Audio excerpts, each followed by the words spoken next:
Das Wort Mindset ist mittlerweile in aller Munde. Sätze wie „das ist alles Mindset" oder „du musst nur an deinem Mindset arbeiten" hört man immer mal wieder. Aber was bedeutet das eigentlich? Und was hat dieses kleine Wörtchen mit meinem Leben, mit meinem Glauben und mit der Erziehung von Kindern zu tun? Genau davon handelt dieser Beitrag.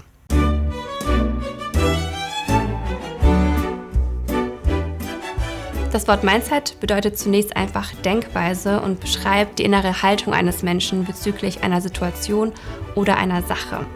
Man kann sich das so ähnlich wie einen Filter vorstellen, beispielsweise bei einer Brille. Wenn man eine getönte Brille trägt, beispielsweise blau getönt, dann nimmt man die Umgebung auch bläulich wahr. Und genauso ist es auch mit dem Mindset. Dein Mindset bestimmt, wie du die Dinge in deiner Umgebung wahrnimmst. Dazu ein kleines Beispiel.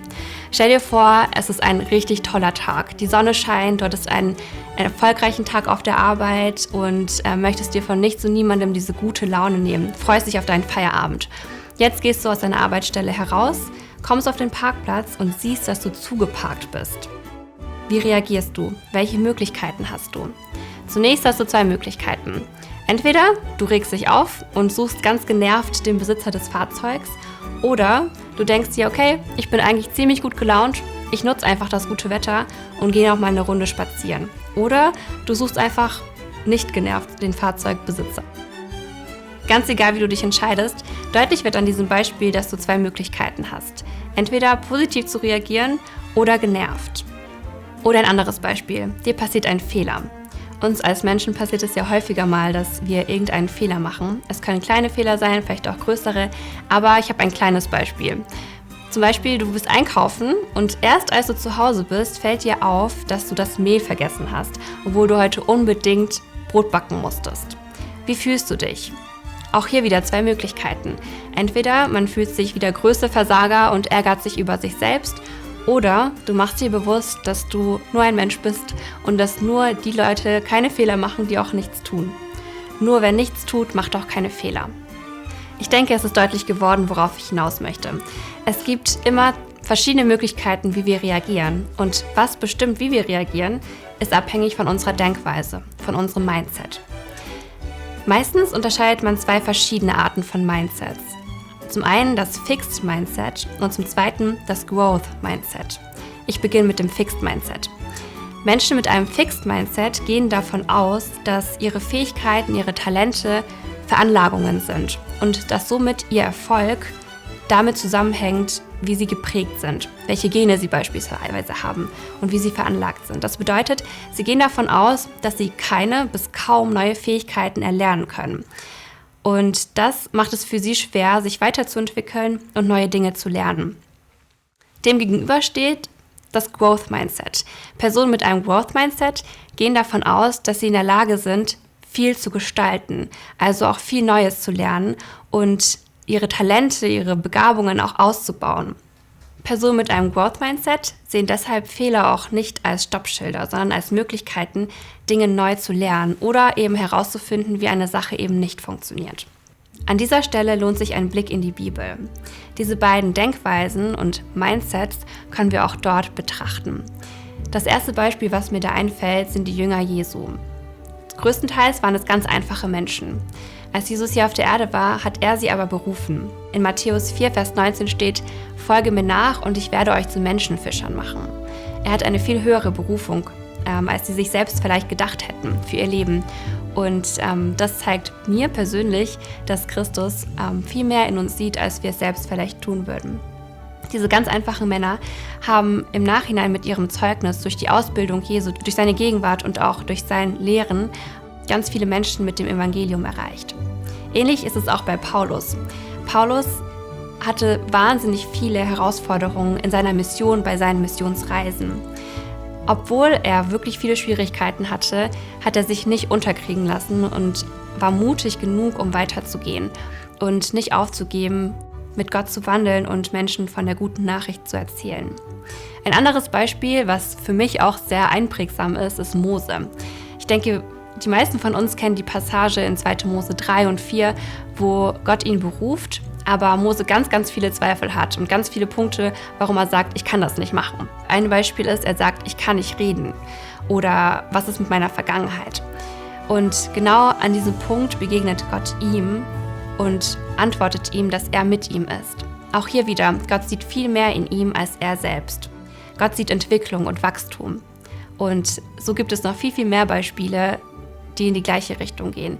Wir sehen, wie Gott uns Menschen nicht als das betrachtet, was wir gerade sind, sondern das, was wir sein können. Er investiert in genau unseren Charakter, in unser Wachstum. Römer 5, die Verse 3 und 4 sagt uns, aber nicht nur das, sondern wir rühmen uns auch in den Bedrängnissen, weil wir wissen, dass die Bedrängnis standhaftes Ausharren bewirkt. Das standhafte Ausharren aber Bewährung, die Bewährung aber Hoffnung. Was wir in diesem Bibelvers sehen können, ist, dass etwas wächst. Aus der Bedrängnis kommt am Ende Hoffnung. Und genau dieses Bild zeigt auch das Growth Mindset. Auch wenn etwas klein anfängt und vielleicht unscheinbar und vielleicht sogar negativ ist, kann etwas Gutes draus wachsen. Die Psychologin Carol Dweck hat sich dazu verschrieben, das Mindset zu studieren. Und so hat sie einige Studien diesbezüglich gemacht. Eine Studie fand mit Grundschülern statt, die im Nachhinein auf die weiterführende Schule gegangen sind. Sie hat dabei herausgefunden, dass die Schüler, die ein Growth Mindset hatten, sich viel leichter getan haben, sich an eine neue Umgebung anzupassen und im Nachhinein, auch über Jahre hinweg, bessere Leistungen geschafft haben, erreicht haben, als Kinder mit einem Fixed Mindset. Die Frage ist jetzt natürlich, was bewirkte diesen großen Unterschied zwischen den Kindern mit Fixed Mindset und den Kindern mit einem Growth Mindset? Das ist eine ziemlich bedeutende Frage. Und sie wurde damit beantwortet, dass Kinder mit einem Growth Mindset viel besser Rückschläge erkraften können. Das heißt, für einen Schüler ist es erstmal eine Herausforderung, auf eine neue Schule zu kommen. Aber Schüler mit einem Fixed Mindset tun sich damit nochmal schwerer, weil sie Angst haben vor Fehlern und Angst haben, sich weiterzuentwickeln. Für sie ist es wichtig, im Weg des Altbewährten zu gehen. Schüler mit einem Growth Mindset sind bereit für Herausforderungen und möchten etwas Neues lernen und sich weiterentwickeln. Das führt im Endeffekt dazu, dass sie nicht so schnell resignieren. Rückschläge werden nicht als Stoppschild betrachtet, sondern als Möglichkeit, über sich hinauszuwachsen, neue Kompetenzen zu erlernen. Und genau das hilft diesen Schülern und den Kindern und auch uns Erwachsenen dabei, mit den alltäglichen Sorgen und Schwierigkeiten umzugehen. Jetzt ist natürlich die Frage, wie entwickelt man so ein Growth Mindset und wie kann ich vielleicht meinen Schülern dabei helfen, genau dieses Mindset auch zu etablieren. Eines der größten Punkte ist, dass man damit beginnt, nicht nur das Ergebnis zu loben, sondern den Weg dahin. Ganz nach dem Motto, der Weg ist das Ziel. Außerdem hilft es, wenn Kinder stetig wachsende Aufgaben bekommen, ganz egal, ob das in der Schule ist oder im Haushalt. Es hilft ihnen zu lernen, dass man wachsen kann, dass man Fortschritte machen kann.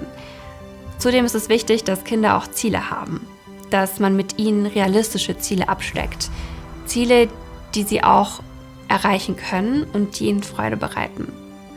Generell ist eine positive Fehlerkultur wahnsinnig wichtig.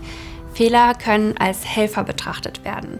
Das hilft Kindern, keine Angst vor Fehlern zu haben oder vielleicht vor einer schlechten Note. Weil eine schlechte Note ist erstmal nur ein kurzfristiges Ziel oder ein kurzfristiger Rückschlag, kann aber mit dem richtigen Mindset überwunden werden. Beispielsweise, wenn ein Kind eine 4 in Mathe nach Hause bringt, kann es dazu führen, dass es sagt, ich kann einfach kein Mathe. Ich kann es einfach nicht. Es könnte aber auch dazu führen, dass das Kind sagt, okay, ich habe jetzt eine 4 bekommen, aber es ist noch keine 6. Ich könnte mich hinsetzen und für die nächste Klassenarbeit einfach mich mehr anstrengen und dadurch eine bessere Note erzielen. Genauso ist es mit dem Thema Fehlerkultur. Es ist wichtig, dass Kinder verstehen, dass Fehler und auch Rückschläge irgendwie dazugehören. Die Frage ist, wie man damit umgeht. Außerdem ist auch Sprache von Bedeutung. Ein klitzekleines Wörtchen kann die ganze Perspektive ändern. Wer mit Kindern arbeitet oder selbst Kinder hat, kennt sicherlich den Satz, ich kann das nicht oder ich kann kein Mathe oder ich kann kein Basketball spielen oder ähnliches. Ein klitzekleines Wörtchen kann da sehr viel Abhilfe schaffen, nämlich das Wort noch. Es klingt ganz anders, wenn ich sage, ich kann das nicht oder ich kann das noch nicht. Das hilft, die Perspektive zu wechseln und zu verstehen, okay, da ist Potenzial da, ich kann mich verändern, ich kann wachsen, ich kann mich weiterentwickeln.